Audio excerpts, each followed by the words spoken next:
नमस्कार, मेरा नाम ज्ञानेश्वर है और आप देख रहे हैं बिहार झारखंड के सबसे बड़े YouTube news channel live cities को।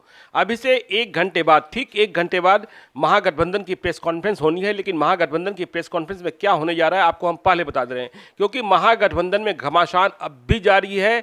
सीटें तय हो गई हैं, मतलब संख्या तय हुई है, कौन सीट किसकी, इसको लेकर अब भी घमासान चल रहा है। आपको पता है कि उपेंद्र कुशवाहा ने अभी कहा कि तेजस्वी यादव की प्रेस कॉन्फ्रेंस में मुझे पता ही नहीं है। जब यह खबर आपको हम बता रहे हैं तो तेजस्वी यादव के घर पर शरद यादव, मुकेश सहनी और उपेंद्र कुशवाहा सभी जमा हैं। जीतन राम मांझी भी पहुंचने वाले हैं, तो यह खबर चल रही है। तो हमें ये जानकारी मिल रही है कि जो 4 बजे प्रेस कॉन्फ्रेंस होगी उसमें सीटों की संख्या भर ही बताई जाएगी कि कौन सी पार्टी कितनी सीटों पर लड़ेगी।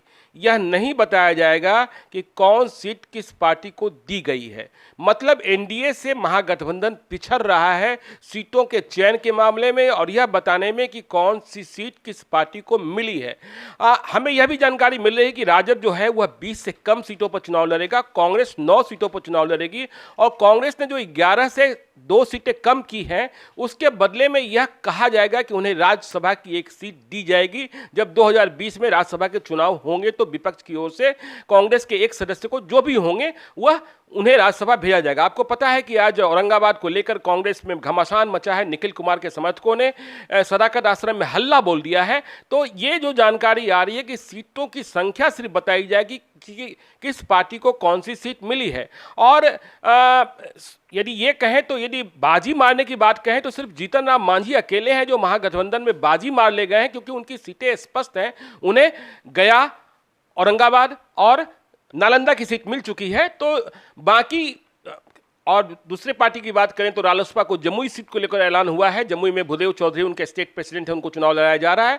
अभी भी लोचा फंसा हुआ है कि रालोसपा को 4 सीट या 5 सीट वाल्मीकि नगर और उजियारपुर को लेकर झंझट फंसा है। तो हमें जानकारी मिल रही है कि चुपके सिंबल बांटे जाएंगे। आपको पता है कि पहले फेज और दूसरे फेज को लेकर करीब स्थिति स्पष्ट है कि पहले फेज में औरंगाबाद हमको दे दिया गया है, गया हमको दे दिया गया है, नवादा राजद ने रखा है, जमुई में रालोसपा लड़ेगा। तो इसी तरीके से दूसरे फेज में जो चुनाव है उस चुनाव में किशनगंज कांग्रेस की सीट है, कटिहार कांग्रेस की सीट ही मानिए तारिक अनवर कह चुके हैं, लेकिन अब भी मुकेश सहनी जो वीआईपी के संस्थापक हैं वे अड़े हुए हैं। पूर्णिया कांग्रेस की सीट है, उदय सिंह चुनाव लड़ेंगे, पप्पू सिंह। भागलपुर राजद की सीट है और बांका राजद की सीट है। तो ये इस तरीके से मतलब अब भी महागठबंधन में घमासान मचा है और यह मानकर चलिए कि सिंबल अब चुपके ही बांटे जाएंगे। वीआईपी को लेकर वीआईपी दरभंगा का सीट फंसा हुआ है। दरभंगा में कीर्ति आजाद का क्या होता है, क्योंकि अब्दुल बारी सिद्दीकी भी चुनाव लड़ने पर आमादा है। मुकेश सहनी सीट छोड़ने को तैयार नहीं है दरभंगा। मुकेश सहनी के बारे में कहा जा रहा है कि उन्हें खगड़िया और मुजफ्फरपुर की सीट दी जा रही है। तो अभी से 1 घंटे बाद प्रेस कॉन्फ्रेंस होगी और हमें जानकारी मिल रही है कि अभी सिर्फ सीटों की संख्या बताई जाएगी, बाद में यह तय होगा कि कौन सीट किसको मिली है। तो आप देखते रहिए लाइव सिटीज को। यदि अब तक आपने हमारे यूट्यूब चैनल को सब्सक्राइब नहीं किया तो जरूर कर लीजिए। धन्यवाद।